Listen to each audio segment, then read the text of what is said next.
était dans le quoi qu'il en coûte. Vous vous souvenez, l'État a investi à peu près 400 milliards dans le chômage partiel, dans les prêts bancaires garantis par l'État pour sauver les entreprises. Il a simplement demandé au CAC 40 de gentiment ne pas verser de dividendes. La plupart ont dit OK, on ne va pas le faire tout de suite, etc. Ils ont attendu en fait 3 mois. Et en 2021, ils ont commencé à verser des dividendes, les fameux 51 milliards de dividendes. Sauf que leurs résultats ne s'étaient pas relevés depuis le Covid. Leurs résultats avaient baissé de 55%. Qu'est-ce que ça veut dire? Qu'est-ce que ça veut dire en français? Ça veut dire que le CAC 40 a utilisé l'argent des aides de l'État pour verser des dividendes aux actionnaires. C'est ça que ça veut dire.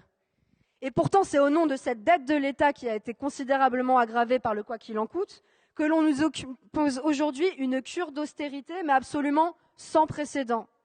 Car le gouvernement s'est mis dans la tête qu'il allait respecter le traité de Maastricht, qu'il allait réussir à retourner aux 3% de déficit en 2027. Donc il n'y a rien qui passe. Et c'est pour ça qu'on se tape des 49.3 à répétition. C'est que si on fait un trou de plus 500 millions dans le budget, c'est mort. En gros, c'est ça. Hein. C'est pour ça qu'ils sortent l'arme du 49.3 constamment. Et donc, ils veulent faire 230 milliards d'économies sur les finances publiques en 5 ans. Il faut le dire, c'est absolument sans précédent. On n'a jamais connu un choc austéritaire de la sorte. Ils vont se défendre en vous disant c'est pas vrai, les dépenses publiques continuent d'augmenter. Elles augmentent cette année de 0,6%.